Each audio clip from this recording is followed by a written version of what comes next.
Hello everybody, thanks for coming along this afternoon.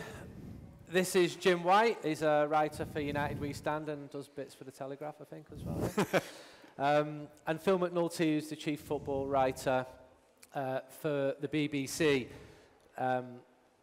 Phil grew up in Liverpool, so he's really well versed on football on Merseyside. And the pair of them have written this fabulous book, Red on Red, Liverpool, Manchester United, and the fiercest rivalry in world football. I hope it's fierce tonight. I've got to be honest, I sit here in a little bit of trepidation because... Are there any Scousers in here, by the way? Hi, mate. Right, sweet. Better just... Thank God. Change the tone slightly. I'm nervous, I'll be honest. It could be worse. My poetry could be being read out to my partner in the Crown Court round the corner. Jim and Phil, when did you first realise the importance of the rivalry between Manchester United and Liverpool? When did you first think this means more? Well, for me, I don't want to give too much away about how old I am, but it was the 1977 FA Cup final when I really realised quite how poisonous and tense and intense the rivalry was when United went to Wembley and Liverpool were on course for the treble, and United stopped them in their tracks, and the joy and delight of that, I realised, was there. But then throughout the 70s and 80s, I think it was the game where that kind of real feeling in your stomach becomes obvious. I mean, obviously, games against City really mattered in those days. And it's only grown over the years. And what we found in the course of this book is that one of the clubs tends to be on the up and the other one in relative decline.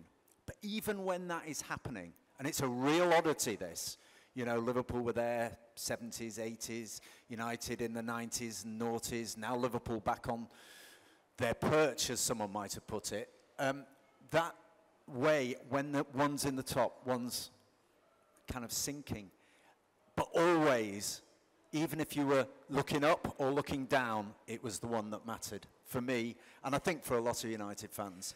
Yeah, I think for me, again, it was around about that same era. And I think living on Merseyside, obviously you're surrounded by Liverpool and Everton fans. But when you mix with Liverpool fans, they really wanted to beat United. There was a real extra edge to beating Manchester United, even though at that time United were, certainly in the title context, they were no threat to Liverpool. But Liverpool really wanted to beat them. I think that was possibly because in certain one-off situations, United were able to get the better of them. You think of the 77 FA Cup final, the 79 FA Cup semi-final, 85 FA Cup semi-final. United may not threaten them for titles, but they threatened them for cups and other honours. And there was always this feeling, certainly among Liverpool fans in the mid-70s and 80s, that the media gave Manchester United more credit for doing not so much than they did to Liverpool for doing a lot. And the feeling of that was because the national newspapers had all their offices in Manchester, Granada Report, as it was in Manchester, and Look North, as it was called then, the BBC, it was in Manchester as well. So I think that all fed into the rivalry. And as Jim said, there's this strange thing where they sort of have avoided each other for quite a long time and have never been involved in those last-day title races that we've had with Manchester City and Liverpool. But still, I think the rivalry between Manchester United and Liverpool is much better, much fiercer, much more emotional than certainly between Liverpool and Manchester City, and I think maybe some Manchester United fans would say between Manchester United and Manchester City as well. Were Liverpool fans reasonable in thinking that there was a media bias? I mean, Tony Wilson, God rest his soul, sat on Granada Reports wearing a Club Brugge scarf before they played Liverpool in a European Cup final. Well, that is slightly provocative, isn't it?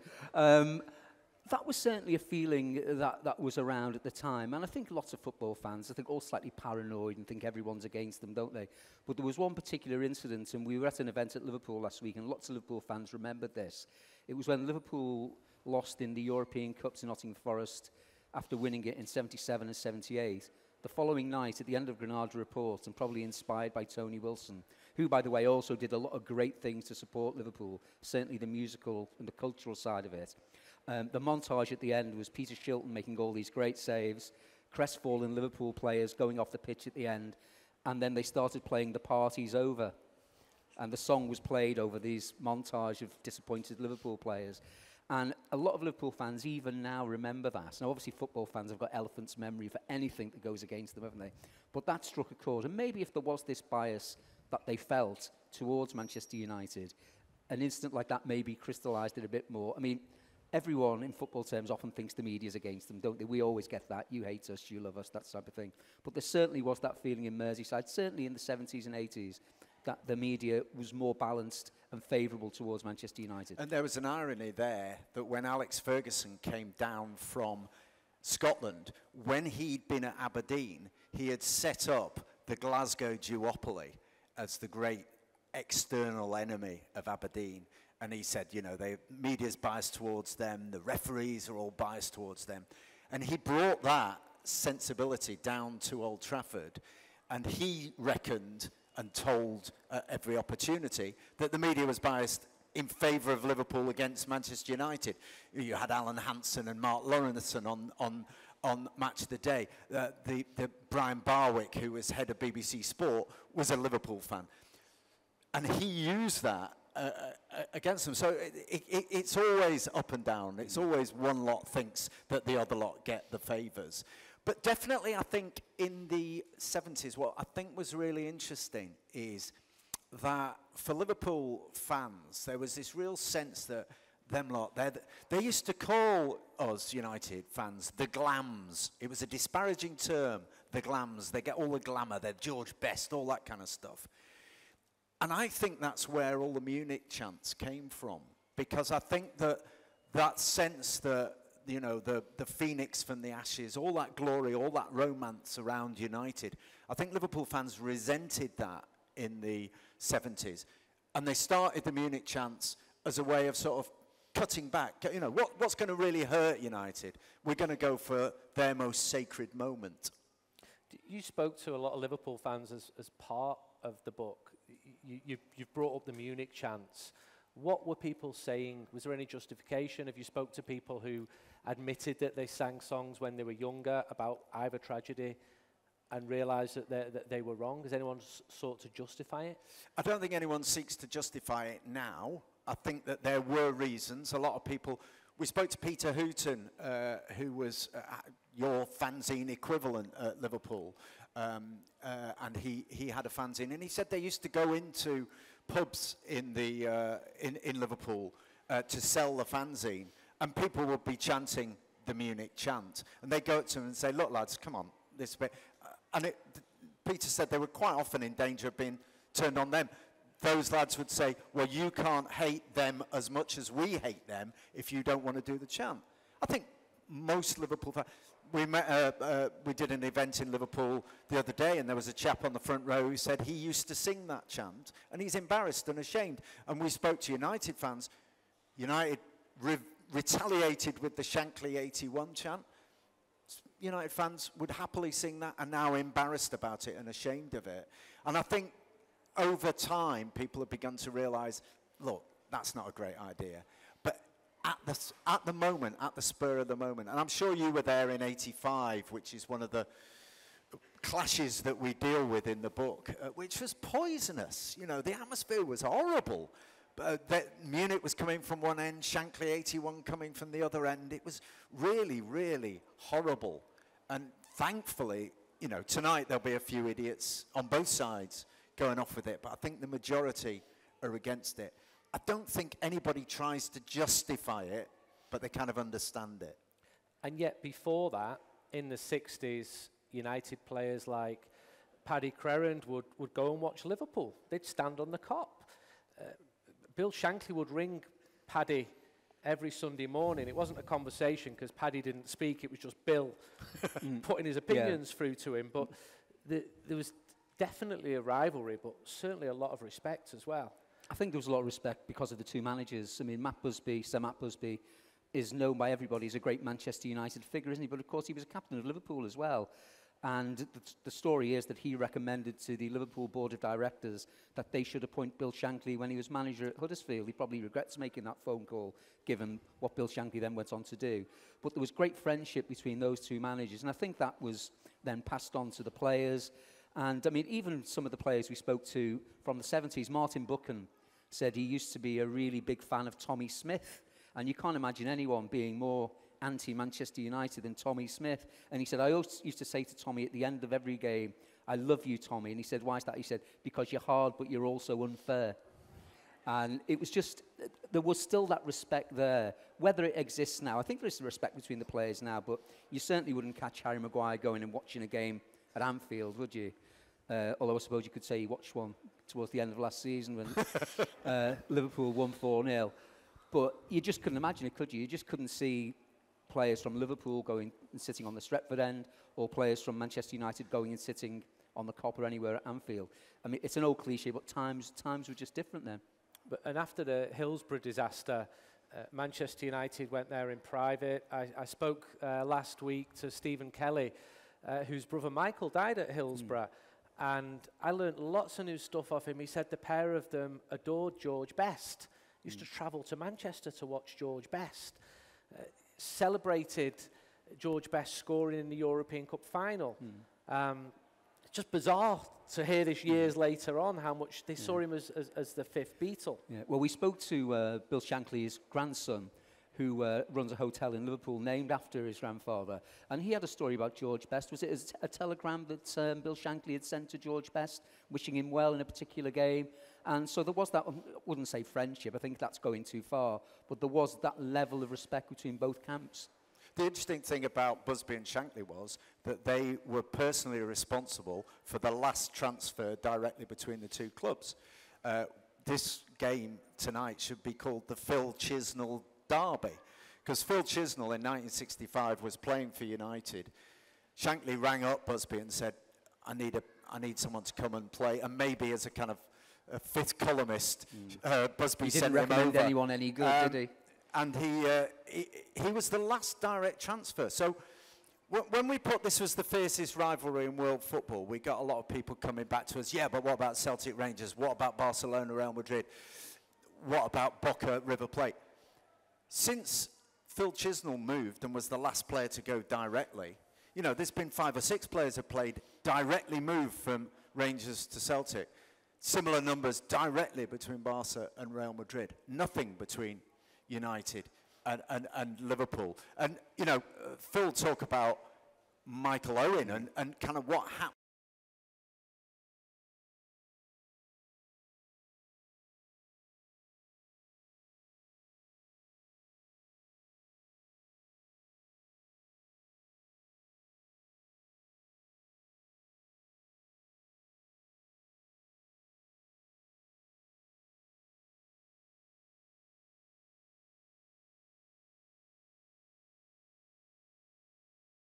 He basically won the 2001 FA Cup final off the end of his own boot for Liverpool.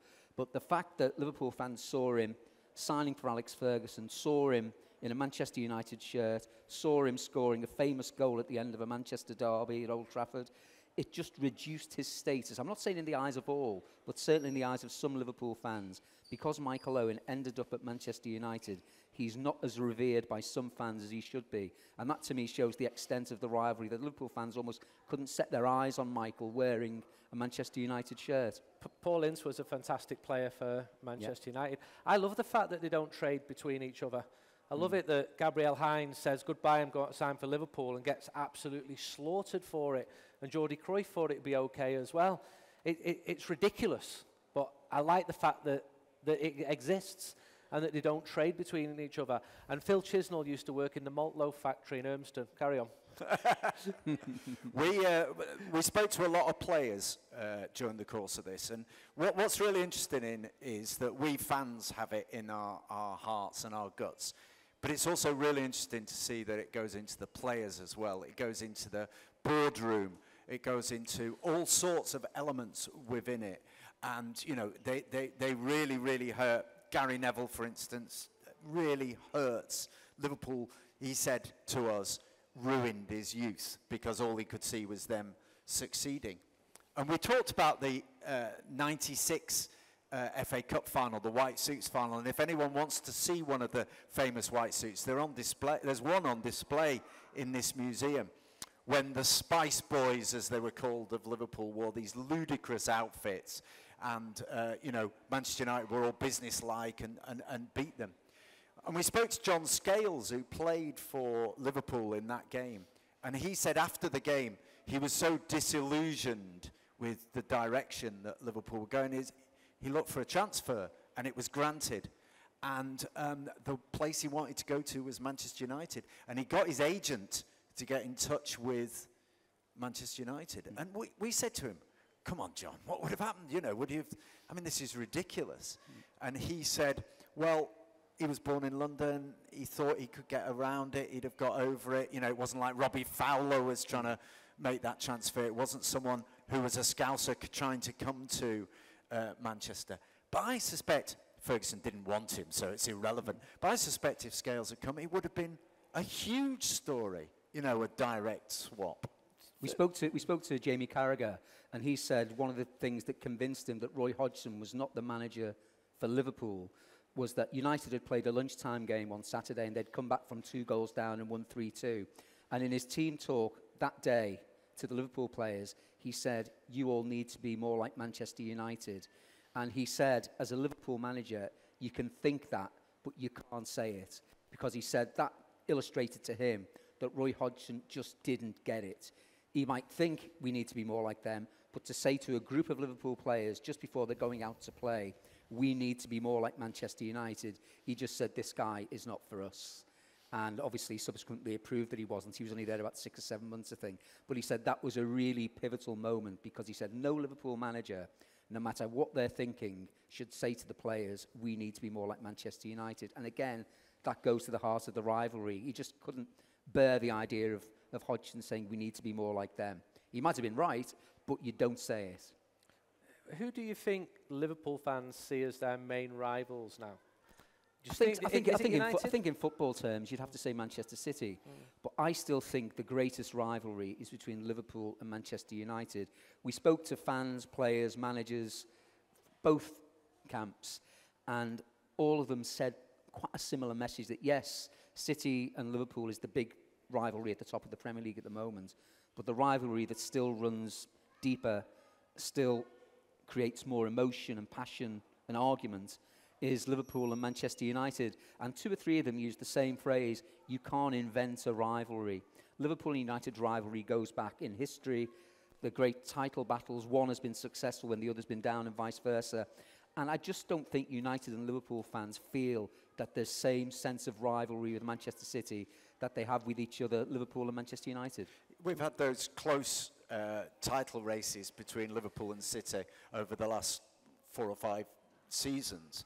And we've been talking to fans of both clubs, and a Liverpool fan said to us, it's 30 years since the Premier League started.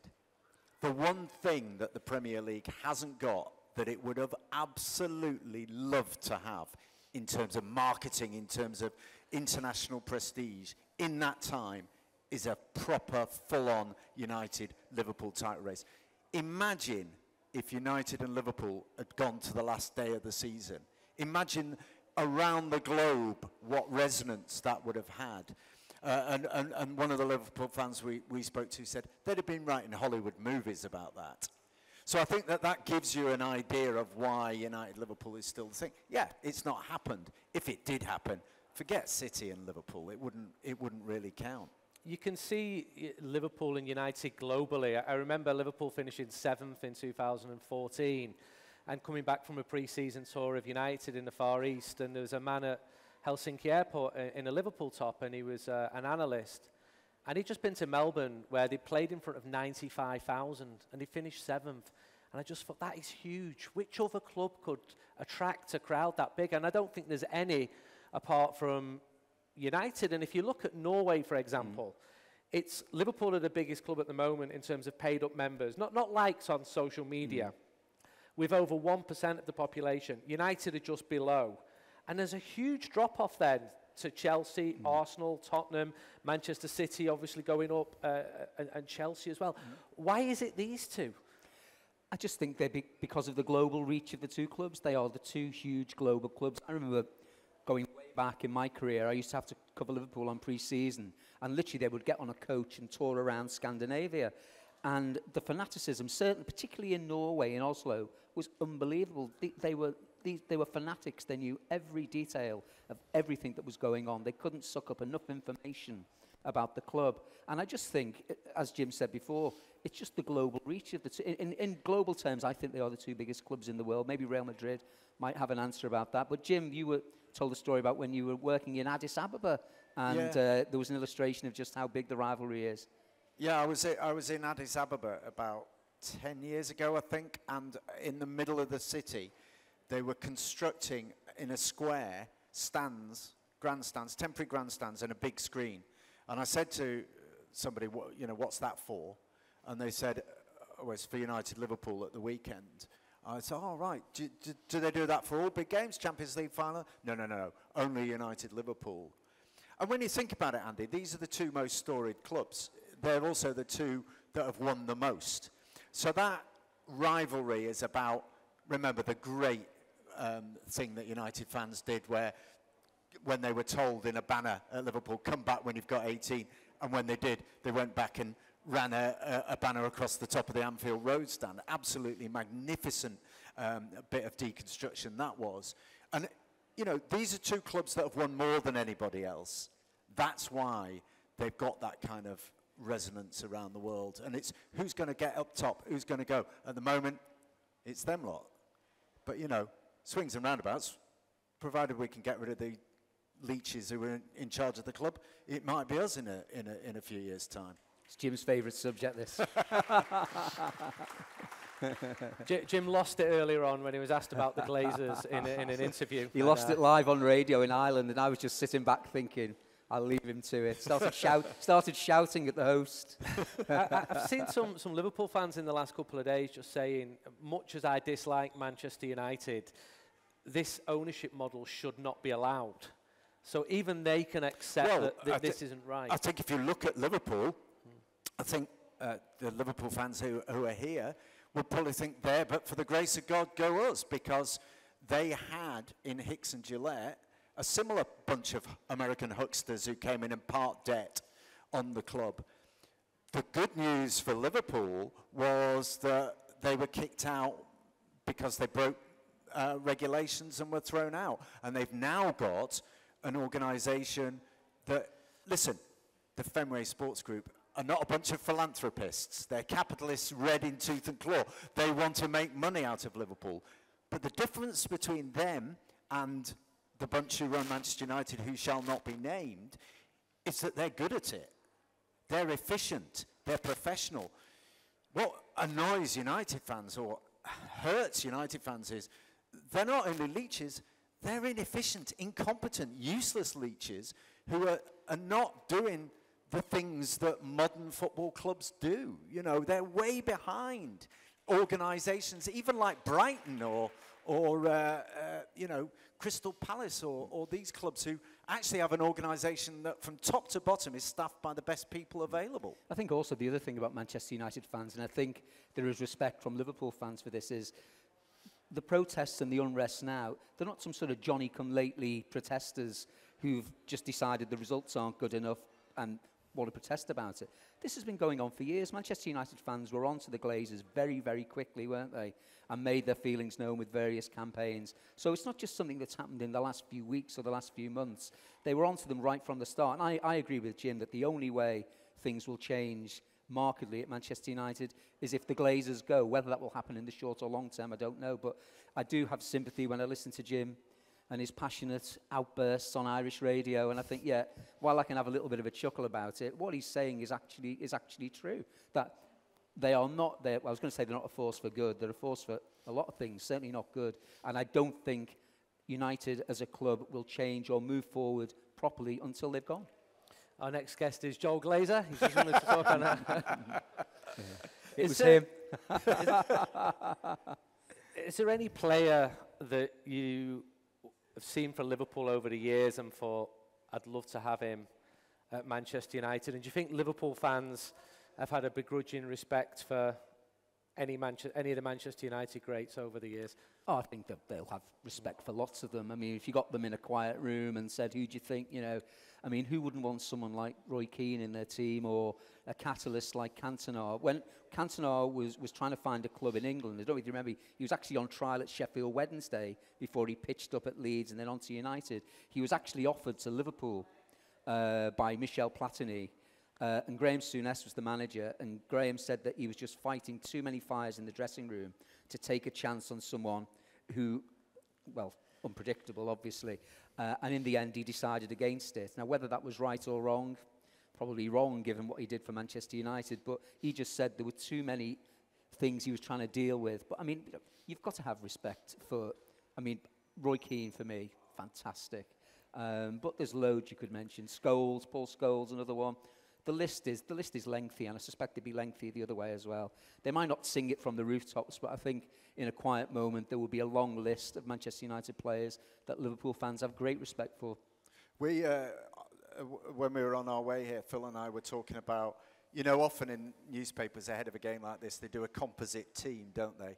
The best of United, the best of Liverpool. I was thinking, there's not a single one of United who get on that composite team. It would be entirely Ronaldo, but he's, well, no, not really.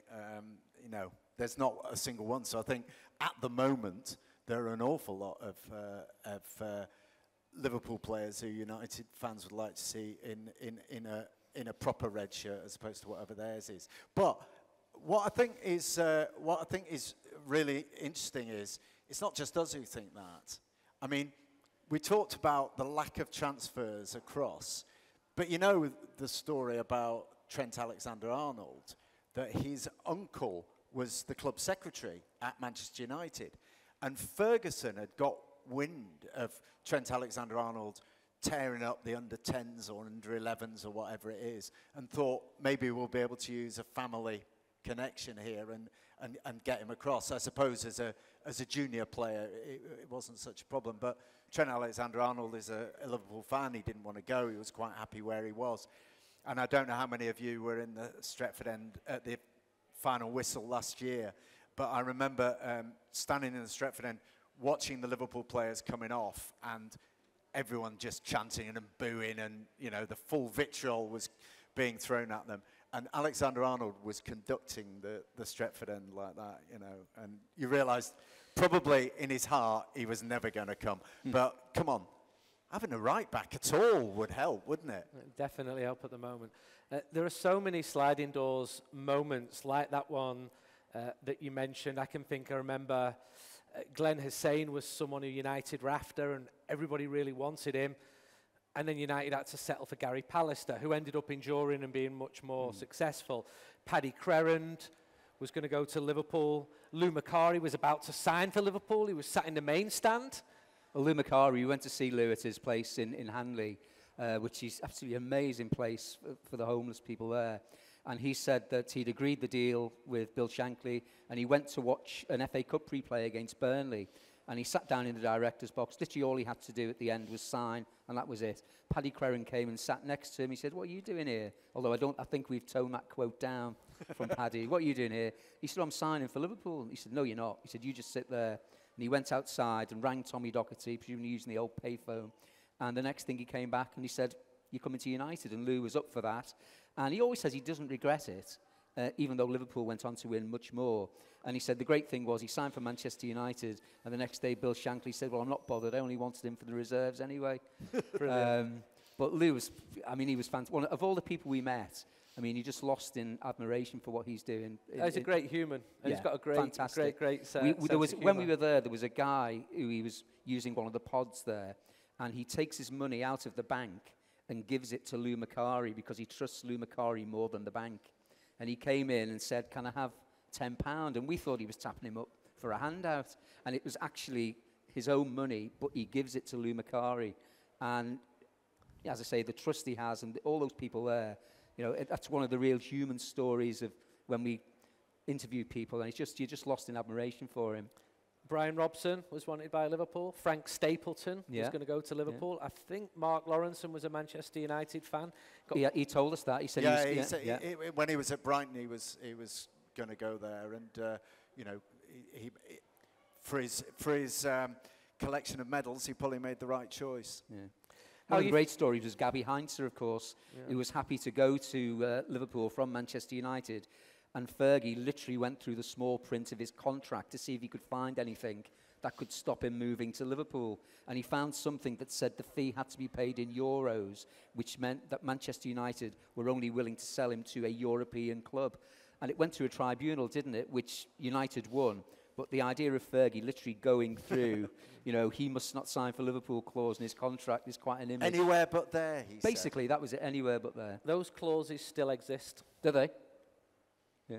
Doesn't say Liverpool Football Club or second most successful league titles. It mentions a couple. Sorry, I mean, just trying to get that. They exist. They still can I exist. just say, Andy, we've got Manx 2, Scousers 1. I think that's the only time we're going to hear that result today. So talking about today then, how do you feel about Manchester United at the moment and going forward? Or is it still under this cloud of the Glazer ownership? Well, I mean, ownership is a different thing from performance on the park. And one of the things that we've found tracing this rivalry through the years is whoever was on the down lifted their game. Phil said that earlier. You know, there was always a chance. You know, in 1985, basically all those United players went out to inflict damage on Liverpool.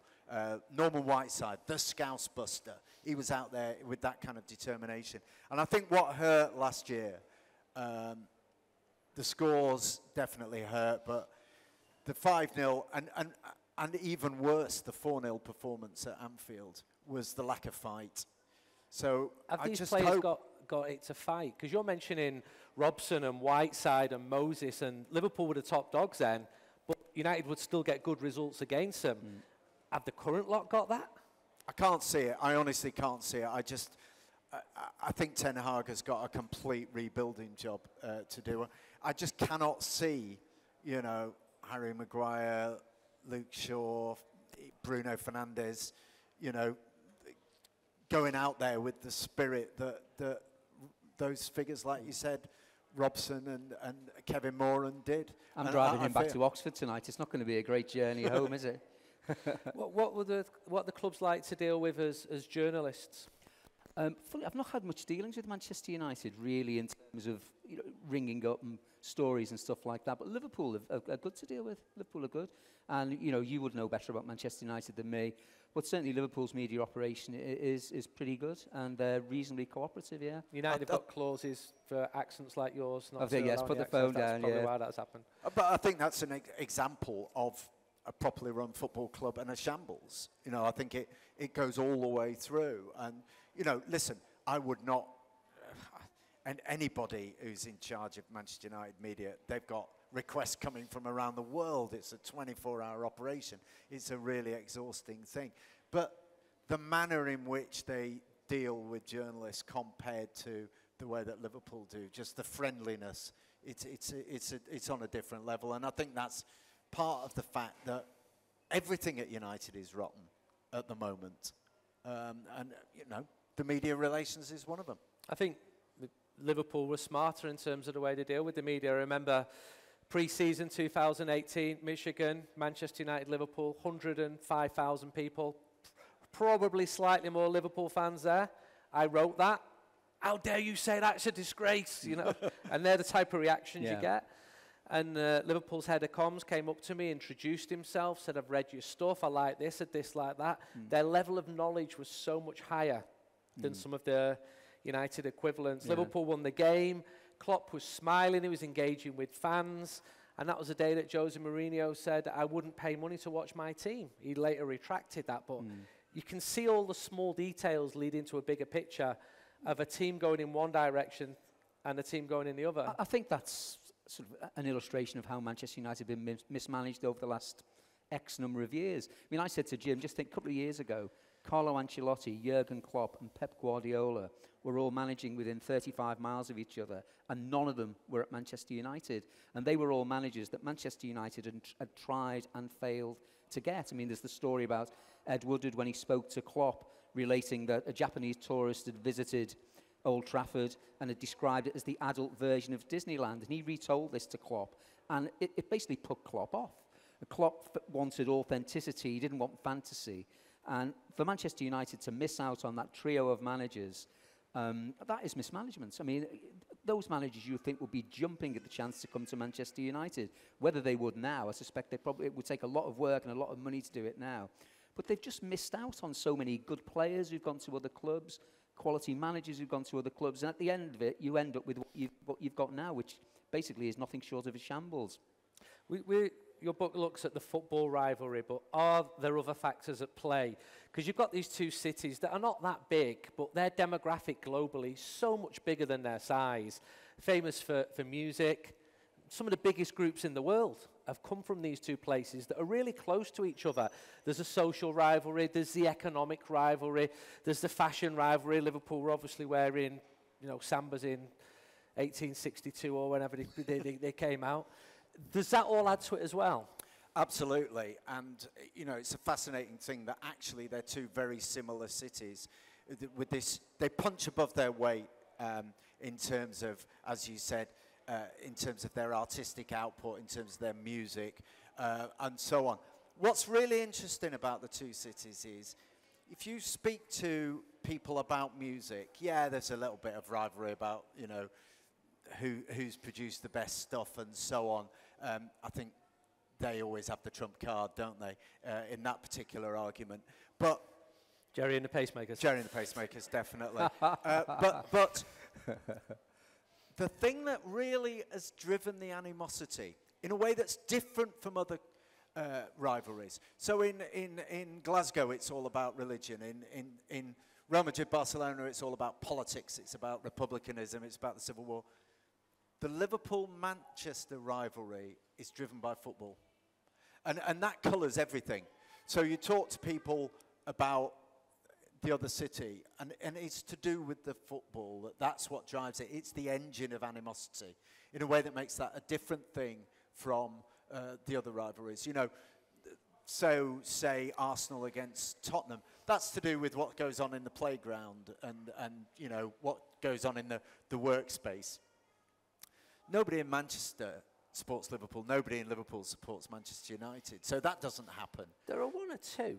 There are one or two. Well, Gary Neville actually said he went to school and lots of the people in his school were Liverpool fans. He said, which contributed to that phrase he used, that Liverpool basically ruined his life as a youngster. So he seemed to be, it surprised me, he said there were lots of Liverpool fans at his school. He was in the hills near Bury, one of our Manchester. Oh, well, there we are then. But there are, Nick Kelly is a born and bred Mancunian who goes to every single Liverpool game home and away because his dad moved here because there were more job opportunities in Manchester. Scousers working in Manchester. Yeah. It's a new phenomenon. But, and the mayor is one of them. But I think that, I do still think it's the rivalry between the two cities. They're much closer and tighter. So, for instance, in 2008, when Liverpool was going to be the European capital of culture, they were supported by Manchester. When Manchester hosted the Commonwealth Games, they were supported by Liverpool. But, of course, European capital of culture was mocked at Old Trafford by the European capital of trophies banner. So the football adds the spice to that rivalry. And I'm not sure it's there otherwise. But so much in common. They've both got huge Irish populations, both pretty working class cities, probably both left-leaning cities. Is there more that Manchester and Liverpool have got in common than not? I think if you examined it closely, probably, yeah. I mean, we saw it recently during the pandemic, didn't he? Steve Rotherham and Andy Burnham were working hand in glove, actually talking to each other about how to get more money out of the government. What are you bidding? Well, we'll do this. And I think certainly there is a lot in common, but it will never be in common as far as the football's concerned, I don't think. What about Liverpool Football Club? We've talked about some of United's problems. To an outsider, it seems Liverpool have finally got their act together. They didn't develop Anfield for years when United were developing Old Trafford. Now I'm seeing a stand rise behind the Anfield Road. There's a new main stand there, tapping into all that potential, playing catch-up maybe. Yeah, and I think at the moment they've caught United up, definitely. I think United are an example of how not to run a football club, whereas Liverpool are an example of how to run a football club. But they've made mistakes of their own, Liverpool's owners. There was the £77 for the tickets, which the fans, they walked out, I think, in the 77th minute of a game against Sunderland, which was a fantastically effective protest. There was the attempt to trademark the name of Liverpool, and obviously there was also the involvement in the European Super League. What they have done, and what United haven't done, they've appointed good people in key positions. Obviously, the most obvious example is the manager, but the people below them, like Michael Edwards when he was director of football, it's just a very well-run operation now, and it's a club that's moving forward. They've rebuilt the training grounds now at Kirby. It's a fantastic facility, and as you say, we've seen the new main stand go over at Anfield, and we've seen the Anfield Road end developing. I was there on Monday for the game against Crystal Palace, and that's coming on. It's going to be fantastic when it's finished. At Old Trafford, I mean, I think most Manchester United fans would agree that a lick of paint is the least Old Trafford requires. I was at a game there last season, and they were having to move people because there was a leak in the roof above them, and that's not Manchester United. Manchester United shouldn't be. That's not what even people who don't like Manchester United would say, that's not Manchester United. They're better than that. And at the moment, Liverpool are a very slick, well-run operation, and Manchester United have fallen behind in so many respects, made so many bad decisions, which again, you must trace back to the owners. And they are playing catch-up, and catch-up is a long way off at the moment, I think, for Manchester United.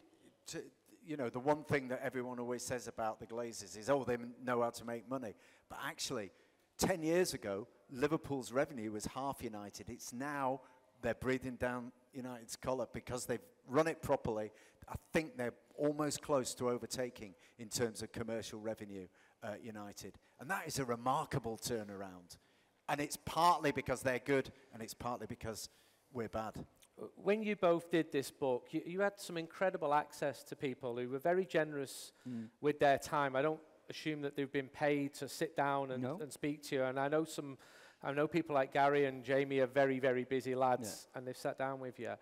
Were there other people whose stories surprised you? Did you find that you learned things? Because I think a lot of the people here will have a pretty good idea of the Manchester United-Liverpool rivalry, but what are they going to find in your book?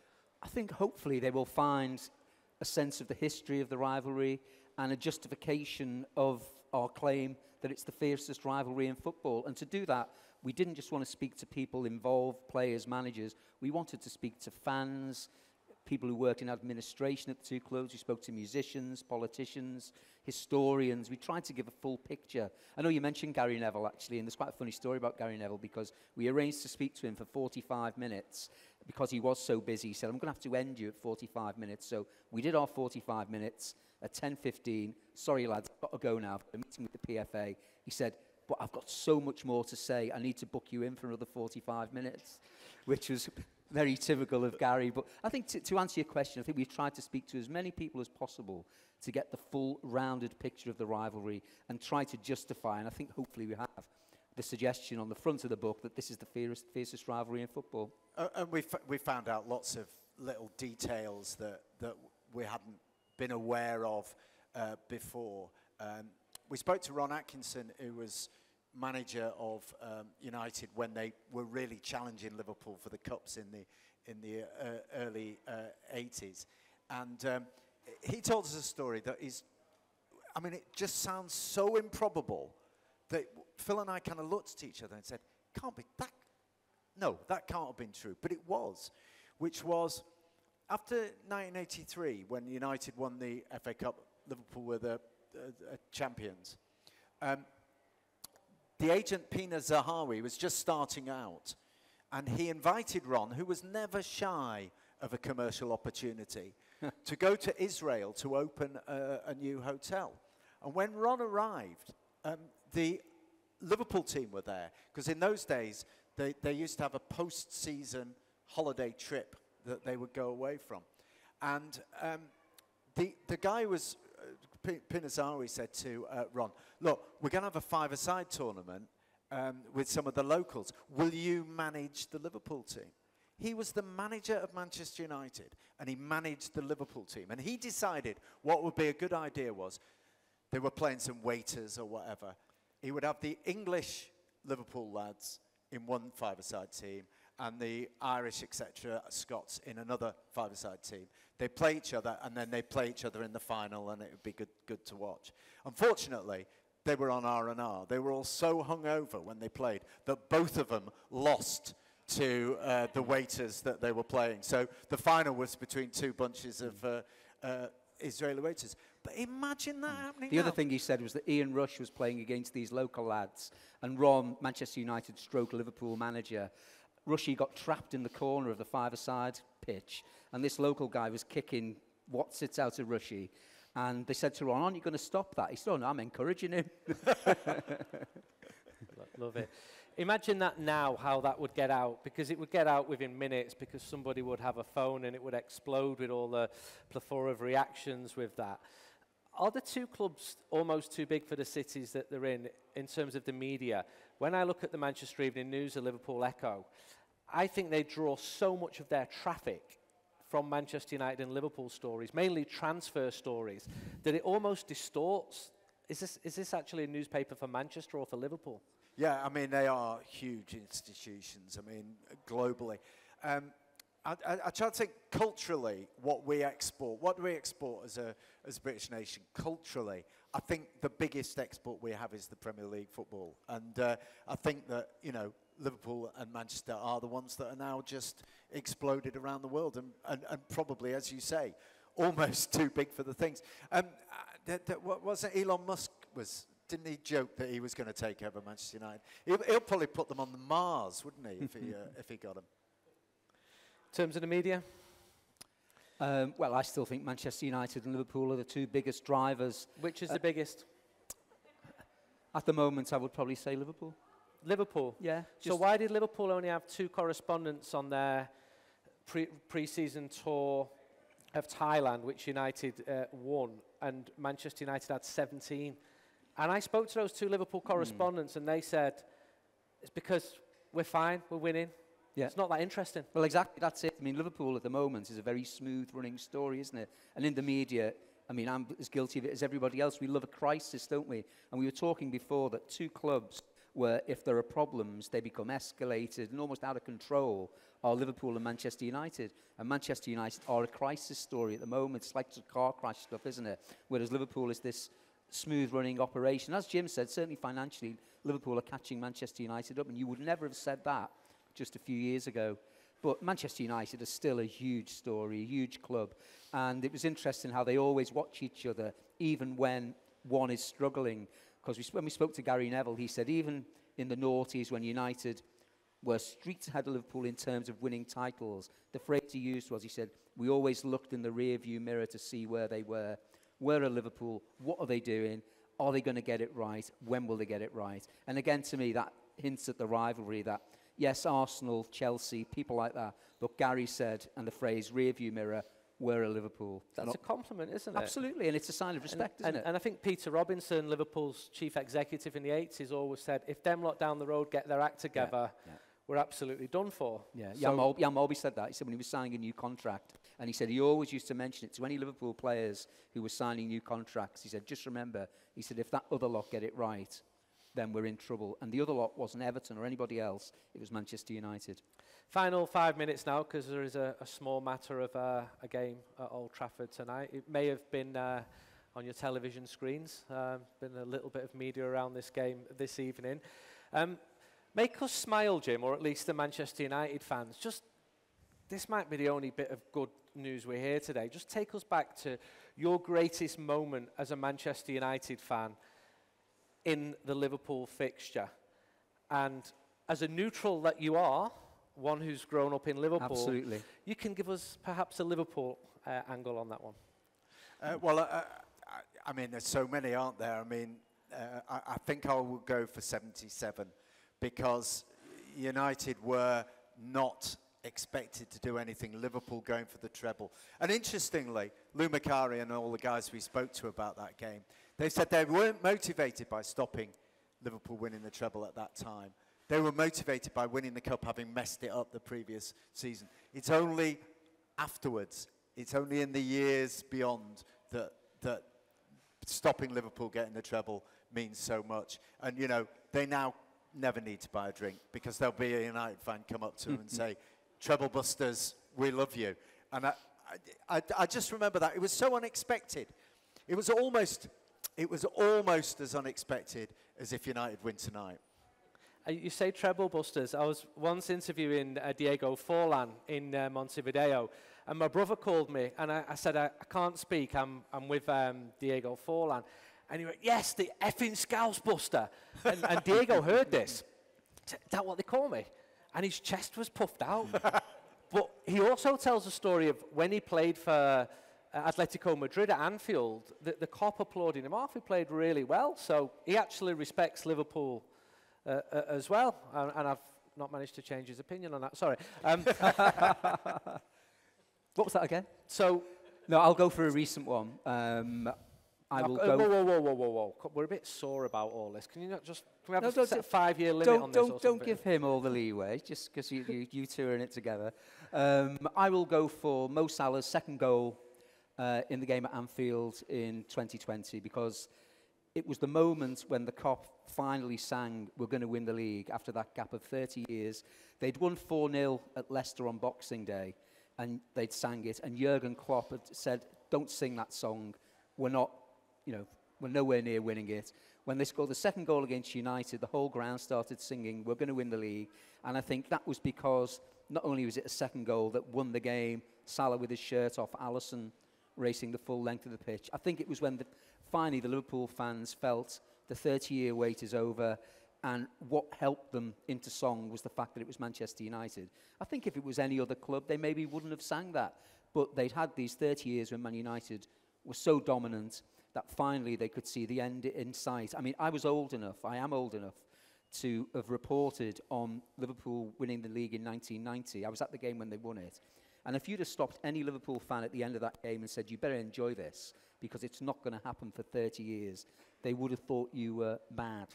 So I think that second goal Salah scored in that game was the moment the dam burst in terms of emotion. The 30-year wait was over, and obviously they then romped away with the title. So I will pick that one. And low points finally, before your predictions? I think low points, and I will use quite a few of the people we spoke to, would be the 1999 FA Cup tie at Old Trafford. We spoke to Rick Parry, Jamie Carragher, a couple of other people who were involved. When Liverpool had taken the lead after 2 minutes, Michael Owen scored a header, and the game had swung backwards and forwards, and then United, sort of in a foretelling of what happened in the new camp against Bayern Munich, scored a couple of goals in injury time and won 2-1. I think it was the knowledge that Liverpool were, 90 seconds away from stopping any idea of United winning the treble, and yet they, first of all, it's going to be a draw replay. Oh, no, it's not. We've lost. And I think that was such a painful... Rick Parry described it as the lowest of the low, because his son was playing in the academy pitches up at Kirby, and the game finished, and his son said, "How are we getting on?" And somebody said, "We're winning 1-0. By the time he got back to the dressing room, Liverpool had lost 2-1. So Rick described it as the lowest of the low. Phil Thompson said it was a sickening moment. Jamie Carragher echoed all of that. So there was certainly a unanimous view that that was a real low point. Magnificent. Jim? Do you want me to reel off a few others to cheer you up? Well, I think it was last season's 5-0 because of the lack of fight. And I just hope to goodness we don't see that again repeated. And I'm nervous. I'm very nervous as well. Andy. I really am. What about yourselves? Any suggestions from your high points? Any Liverpool fans here? What was your greatest moment against Manchester United? Anybody? Or any United fans against Liverpool? We have a microphone as well, if you want to go on, Cal. Yeah, it was the year before 77. It was the semi-final replay at Goodison. Coming from Runcorn and really understanding the rivalry, to be there that night when Greenough scored was the most incredible feeling, matched by the fear of going out into the streets after the game. But you're from Runcorn? Yeah. And I'd imagine that's split? Or is it more Liverpool? Well, going back to the rivalry issue, I'm 15 years back earlier than Jim. So my first game was 62 at Old Trafford.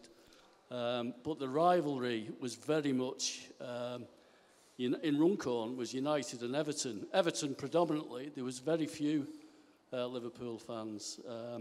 It all started with Law Best and Charlton, and the glamour issue is I think, caused the rivalry. Any Liverpool fans? We'll look after you, don't worry. Any what's your greatest moment as a Liverpool fan against Manchester United? I think it was definitely last season, both the double head, because you know, cheers. the 5-0 and the 4-0. You can't beat that. You can't. Sorry, the mic's not working. I can't hear that. You tell him, go on. Seeing all those people leaving the stadium at the 60th minute, honestly, was amazing to watch. And the fact that all the Liverpool fans were singing "Ollie's at the wheel" at the end in loud chorus at the game, and that went around social media, it was brilliant to watch. But after 30 years, we deserved it. That's what it was our high point. So, you know, you've got to give us that. We had to suffer through the 90s. You did. I remember leaving Anfield in '92, and the whole ground was singing "Have you ever seen United win the league?" And there was a flag on the Kop, form is temporary, class is permanent.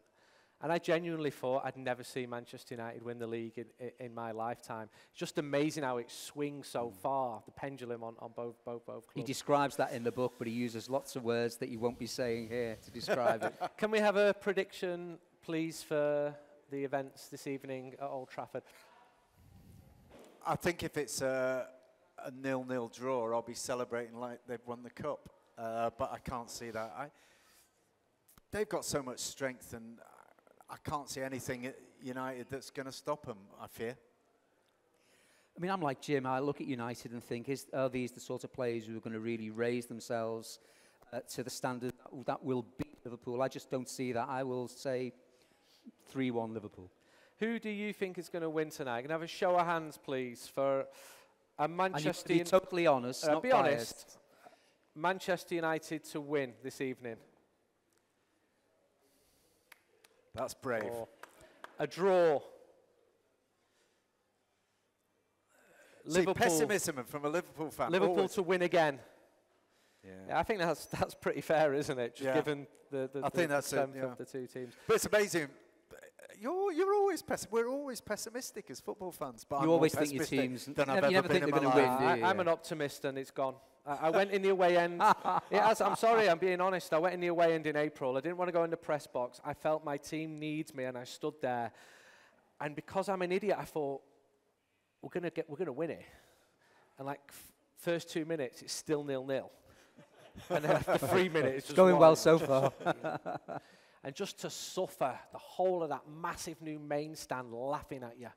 Just horrible, but I love it. That's why this rivalry means so much. I think you've both done a great job with your book. I think it's a perfect Christmas present. As a journalist, I love the fact that you've done so much original research, getting people to talk, telling you great stories, and I hope that the book goes well. I'd like to thank you all for coming. If you go to the game tonight, I hope you're safe and you enjoy the match, apart from you, sorry. Thanks, Jim. Thanks, Phil. Thank you, everybody.